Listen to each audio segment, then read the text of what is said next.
need clean air, clean water, and clean land to live. No one can live without those things. People act like they can. You know, they act like they can sell it, they can control these things, but, you know, there's no power greater than the power of our Mother Earth.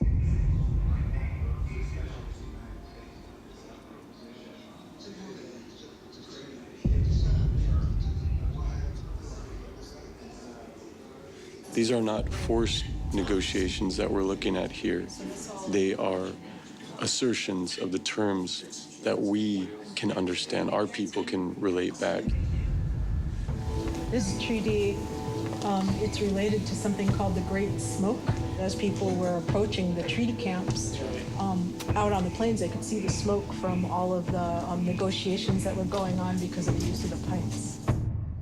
It's really powerful being here because you know, when we do this work trying to influence law and legislation and work through the power systems, you forget that the power from our terms, for meaningful engagement, is always on a spiritual basis.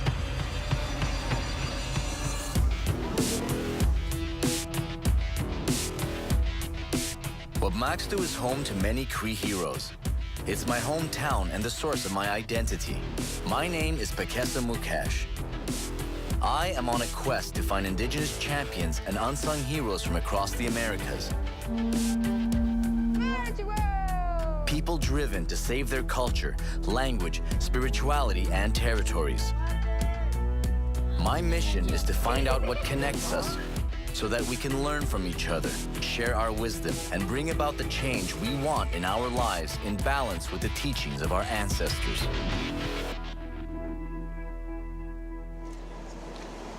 They poison our water, our air, our Mother Earth, and we, as the stewards of Mother Earth, recognize we have a sacred duty to protect, to defend, to speak for and with our Mother Earth. Yes. When Europeans arrived in North America in the 1500s, they claimed to have discovered a new world. The people they discovered living on this land referred to it as Mother Earth. Within the concept of referring to the land as your mother lies the fundamental difference between the two cultures. There were several wells that tested with high levels of uranium. Nuclear bombs, got to go! Radioactive pollution, kill! We're here to address the nuclear terrorism that our communities face at the hands of the United States government for being negligent and completely irresponsible for the contamination of more than 15,000 abandoned uranium mines that are left in our communities. So we have to be out here. We don't have a choice. Klee Bennally is a Dine or Navajo from Black Mesa, Arizona. He is here in Washington, D.C., taking up the fight for his people. This fight is as old as the story of discovery.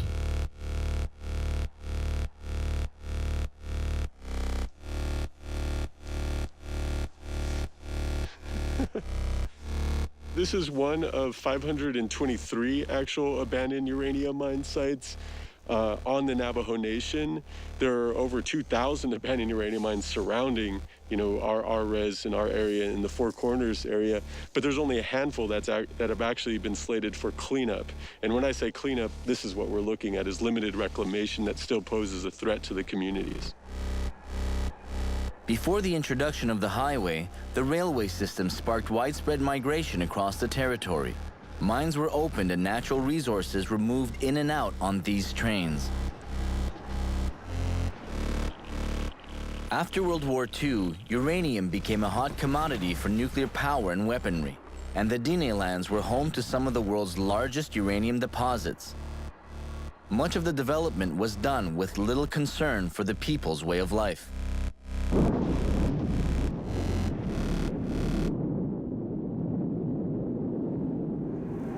What we're most concerned about is contamination to our water.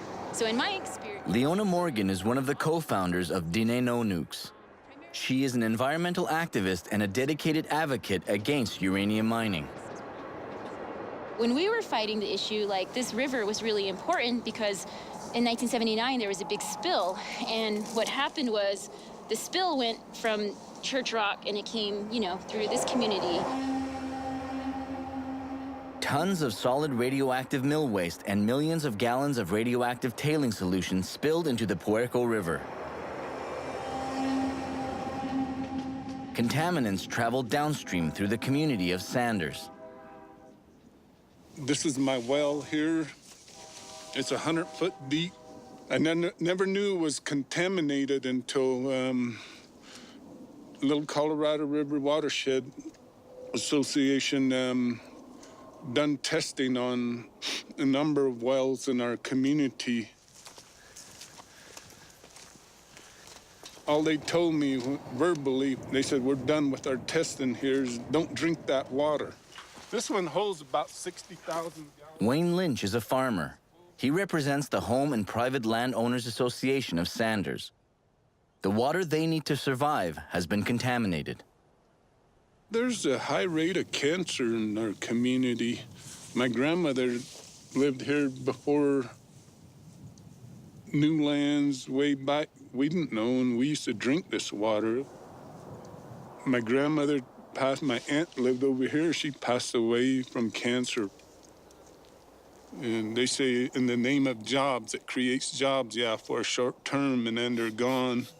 And we're back in the same, situation of polluted land, and people have to get moved away from their homes.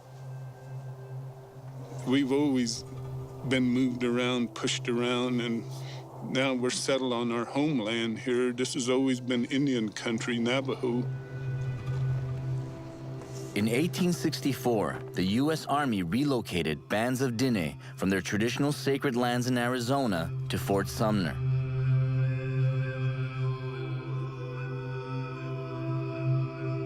Generations were relocated many times to allow corporations to gain access to resources like coal, oil, and uranium. Uranium mining doesn't just impact our health, and contaminate our water, but it also destroys our culture. We're looking at the next 7 generations. When the half-life of uranium is, one of them is, 4.6 billion years, and then we have all this waste. What does that mean for our future? What the Dine and their territory have been through is a combination of dangerous exploitation and willful neglect by corporations. Our people aren't being, killed outright by settlers today, but the structural violence, the violence that is underneath everything in these structures of oppression through capitalism, through racism, white supremacy, through heteropatriarchy, these sort of academic terms that we recognize just mean white male violence for the benefit of a dominant society so they can maintain, their power over Earth, over the people of the Earth, to continue to benefit that machinery. That kind of relationship is a relationship that is anti-life. It's against life. And so part of it is that responsibility to recognize that it's not just a physical war, but it's a spiritual war.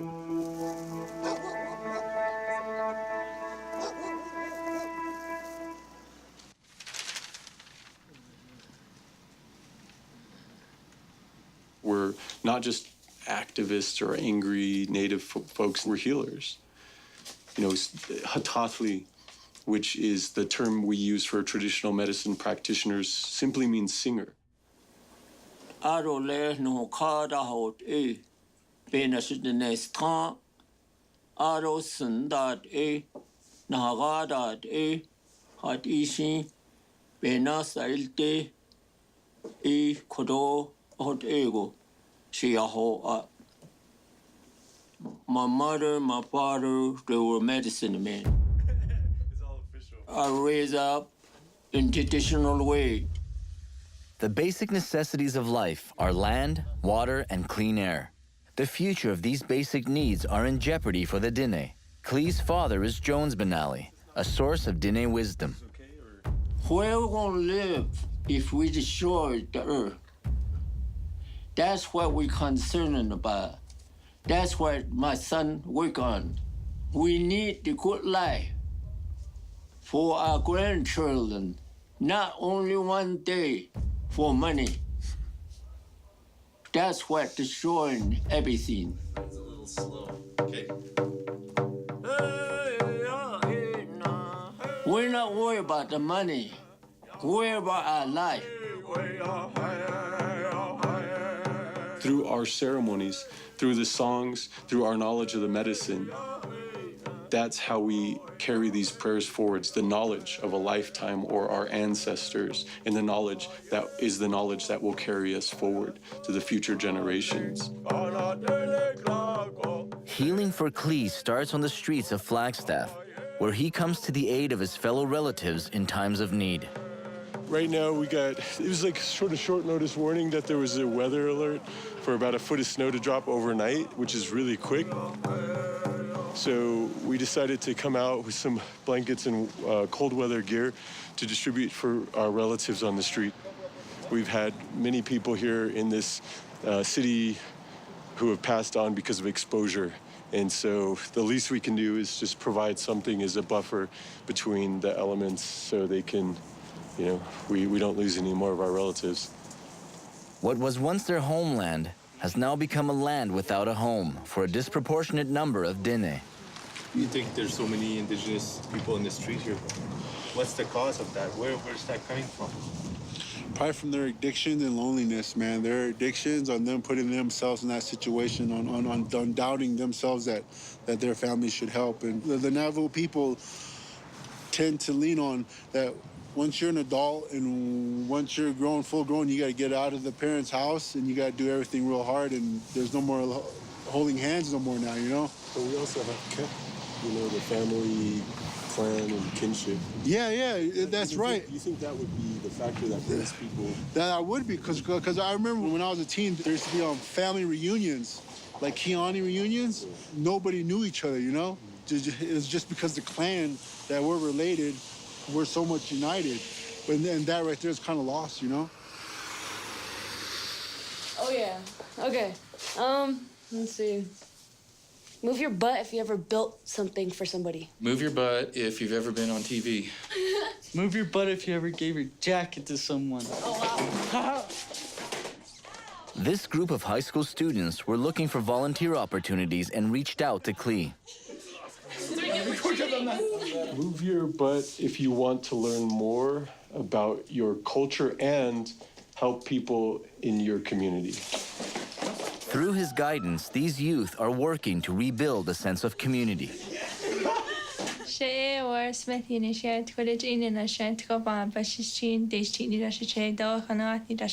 I'm white man, tangled, red bottom, and...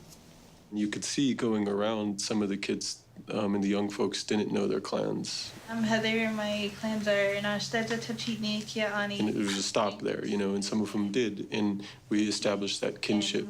So that's really why we say it's not just homeless people, but it's our relatives on the street, because chances are we are related to them, even if it's not directly.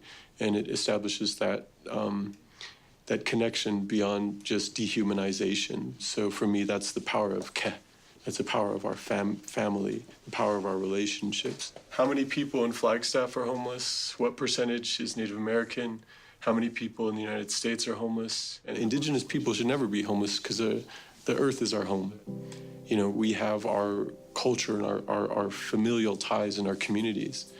That is broken, and our relative that we hung out with who's on the street said it very clearly, That's not just something that can easily be fixed, but it's a long process of healing. And to be part of that bridge and connection, can, I think, be very powerful. So that's the hope, but it's up to the young folks. And nobody's going to force them to do it. They have to own that. One step at a time, Klee uses every opportunity to help the young generation to regain power over their own sovereignty.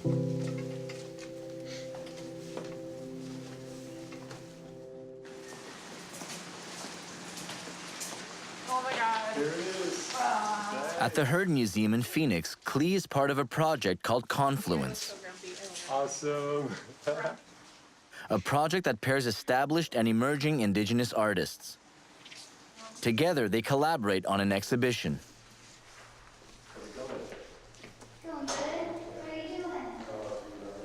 Klee has been paired with Shandin Yazi. They created a digital multimedia project about cultural appropriation. New from misappropriation comes Princess Redskin. She's all yours to play with. Turn this Indian savage into someone civilized. I want them to be shocked that this is how we feel sometimes. I feel like this little doll in this case, just, being there to be marveled at. I want them to see that. Walking in the footsteps of Klee, Shandin's art is calling for action, addressing an issue that affects her generation. The stereotype that I'm trying to challenge actually goes in with one of the other parts of our exhibit, which is the petition to stop the racist costume. During, the Halloween times, we see all of these people dressing up as Pocahontas or the Native American princess. And I want that stopped because it hurts me. This is what I wear. This is me. When we talk about autonomy or sovereignty, what it means to be able to self-govern ourselves as Indigenous people. This is that power that's represented here that is completely disgraced, disrespected, to the point where young people have to struggle even with that respect for themselves. They young people killing themselves, hurting themselves, taking drugs, looking away from their culture, being ashamed of it. Well, here's a reflecting point, a connecting point, where they can come back and use those tools that we have so they can have that much more support for the ongoing fight that they inherited from us. So to me, that's the connecting point. It's their sovereignty, their autonomy, their ability to use their voice, and their ability to then use that to be able to organize and reach other people and to continue that fight.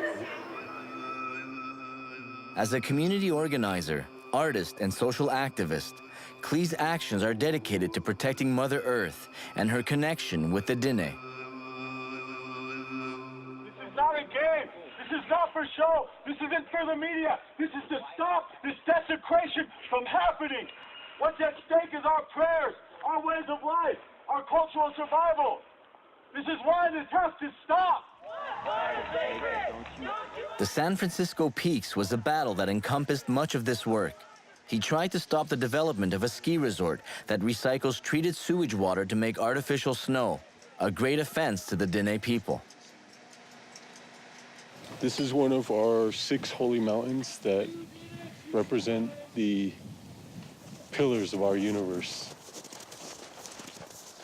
It represents our maturity, our self-governance, our adulthood in the life cycle. Like many of his ancestors, Klee returns here to find guidance to turn his words into actions.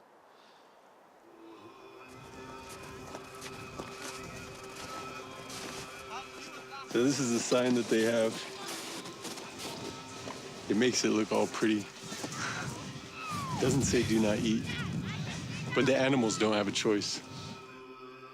We rely on water, it's sacred, but we're so disconnected that they'll spray 180 million gallons of treated sewage just so they can play in it here. It's our teaching that we can't come on this mountain without a purpose. And the purpose has been for me to defend the covenant that we have.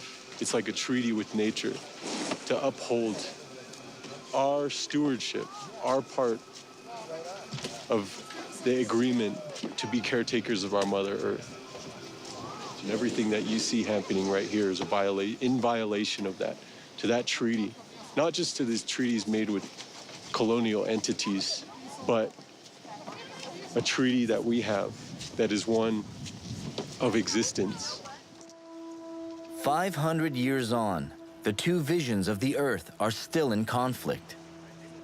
Treaties on Indigenous terms enable us to sustain our connection with the land, in harmony with the cycles of nature. With our sovereignty and autonomy comes the responsibility to uphold and protect the sacred spiritual bond between humans and all creation. This is a treaty that was made between our ancestors and Mother Earth a long time ago, and still relevant today. Indigenous simply means of the earth. That means we have a relationship. The earth is not just about knowing the earth, knowing where the plants are, knowing what the prayers are, knowing what the names of the mountains or sacred places are. It's about the earth knowing us as well. Our feet are right here on the ground. Our umbilical cords as Dine people are buried in where we come from, in the earth. That's a direct physical connection that we carry from our birth into this world. There are indigenous nations just to the east of here, to the far west of here as well, that don't exist anymore. Protect sacred sites! Defend human rights! You know, we can't let that happen to any more of our brothers and sisters. So if we care about that, which we should because it's intertwined with the fate of our Mother Earth, then we have to take action. We have to fight back. But where we're going is it's a fight. That's it. If we want to survive, it's a fight. It's a struggle.